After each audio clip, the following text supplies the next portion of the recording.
ವಿಜಯಪುರ ಜಿಲ್ಲೆಯ ಅಂತಾರಾಷ್ಟ್ರೀಯ ಮಾದಕ ದ್ರವ್ಯ ಅಕ್ರಮ ಸಾಗಾಣಿಕೆ ವಿರೋಧಿಸಿ ಜಾಗೃತಿ ಜಾಥಾ ಬಸವನ ಬಾಗೇವಾಡಿಯಲ್ಲಿ ನಡೆದ ಅಂತಾರಾಷ್ಟ್ರೀಯ ಮಾದಕ ದ್ರವ್ಯ ವಿರೋಧಿಸಿ ಜಾಗೃತ ಜಾಥಾ ನಡೆಯಿತು. ಬಸವನ ಬಾಗೇವಾಡಿ ಪೊಲೀಸ್ ಠಾಣೆಯ ಸಿಪಿಐ ಗುರುಶಾಂತಗೌಡ ದಾಶಿಯಾಳ ಅವರ ನೇತೃತ್ವದಲ್ಲಿ ನಡೆದ ಜಾಗೃತಿ ಜಾಥಾ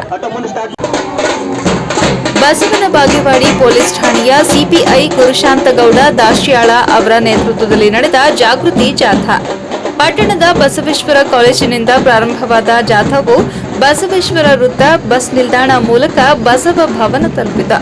ನಂತರ ಬಸವ ಭವನದಲ್ಲಿ ಕಾರ್ಯಕ್ರಮ ಜರುಗಿತು.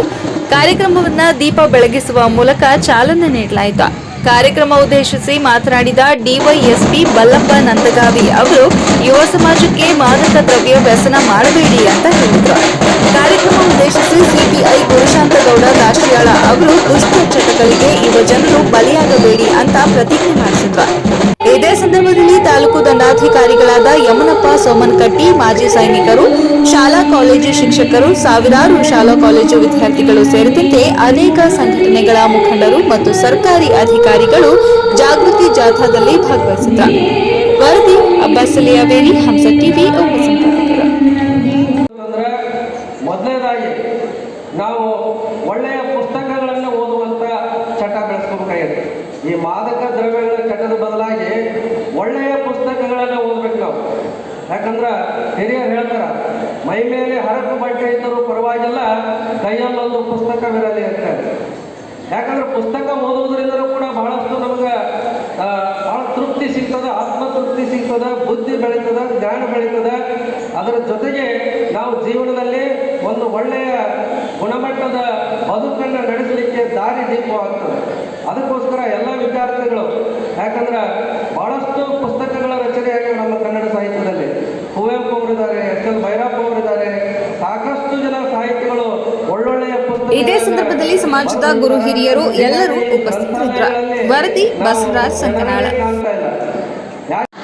ಯಾವುದೇ ಮಾದಕ ವಸ್ತುಗಳು ಅಥವಾ ಹಾನಿಕರ ದ್ರವ್ಯಗಳನ್ನು ಎಂದಿಗೂ ಸೇವಿಸದಿರುವೆನೆಂದು ಪ್ರತಿಜ್ಞೆ ಮಾಡುತ್ತೇನೆ. ನಾನು ಇತರರನ್ನು ಮಾದಕ ವಸ್ತು ಸೇವನೆಗೆ ಪ್ರೇರೇಪಿಸಿದಂತೆ ಎಚ್ಚರಿಕೆಯಿಂದ ಇರುತ್ತೇನೆ. ನಾನು ಮಾದಕ ವಸ್ತು ದುರುಪಯೋಗದ ವಿರುದ್ಧ ಸ್ಪಷ್ಟವಾಗಿ ನಿಂತು ಸಮಾಜದಲ್ಲಿ ಇದರ ಹಾನಿಕಾರಕ ಪರಿಣಾಮಗಳ ಬಗ್ಗೆ ಜಾಗೃತಿ ಮೂಡಿಸುತ್ತೇನೆ. ಮತ್ತು ಒಂದು ಗೆರೆ ಇರ್ತದೆ, ಆ ಗೆರೆಗೆ ದಾಟಿ ಶಾನ ದಾಟಂಗಿಲ್ಲ, ದಾಟ್ತಾನೆ. ಇದೇನಿಲ್ಲ NDPS ಕನ್ಸಂಪ್ಷನ್, ಅದು ಒಂದು ಲಕ್ಷ್ಮಣ ರೇಖಾ. ನೀವು ಒಂದು ಸರ ತಗೊಂಡ್ರೆ ಫಸ್ಟಿಗೆ ನಮ್ಮದು ಅಡ್ವೈಸು ತಗೋಬಾರ್ದು ಅಂತ ಜಡ್ಜ್ ಅವ್ರು ಹೇಳಿದ್ರು. ನಿಮಗೆ ಜಡ್ಜ್ ಅವ್ರು ಹೇಳಿದ್ರು ಇದು ನಾನ್ ವೇಲೇಬಲ್ ಅಫೆನ್ಸ್, ಅಂದರೆ ಈ ಥರ ಏನಾದ್ರು ಕೇಸಸ್ ಆಯ್ತು ಅಂದರೆ ನಿಮ್ಮ ಮೇಲೆ ಒಳ್ಳೆಯದು ಕೆಟ್ಟದಿರ್ತದೆ. ಆ ಒಳ್ಳೆಯ ಕಾರ್ಯನ ಆಯ್ಕೆ ಮಾಡ್ಕೊಳ್ಳೋದು ಬಹಳ ಇಂಪಾರ್ಟೆಂಟ್ ವಿದ್ಯಾರ್ಥಿಗಳು. ಜೊತೆಗೆ ಎರಡನೇದು ಏನು ಅಂತಂದ್ರೆ ಸಹವಾಸ. ನಮ್ಮ ಸಹವಾಸ ಉತ್ತಮವಾಗಿರ್ಬೇಕು. ಸಹವಾಸ ಚೆನ್ನಾಗಿತ್ತು ಅಂದ್ರೆ ನಮ್ಮ ಜೀವನ ಸಂತೋಷಮಯವಾಗ್ತದೆ. ಅದಕ್ಕೆ ಸರ್ವಜ್ಞ ಹೇಳ್ತಾರೆ, ಸಜ್ಜನರ ಸಂಗಮದು ಹೆಚ್ಚೇನು ಸಲ್ಲದಂತೆ ದುರ್ಜನರ ಸಂಗಮದು ಭಕ್ತರ ರೊಜ್ಜನಂತೆ ಸರ್ವಜ್ಞ ಅಂತ. ಅದಕ್ಕೆ ವಿಡಿಯೋದಲ್ಲಿ ನೋಡಿದ್ರೆ ನೀವು ಆತ ಮಾದಕ ದ್ರವ್ಯಗಳ ಚಟವನ್ನು ಮಾಡ್ತಾ ಇರ್ತಕ್ಕಂಥ ಸಂಘ ದೋಷ ಮಾಡಿದ, ಸಹವಾಸ ಮಾಡಿದ.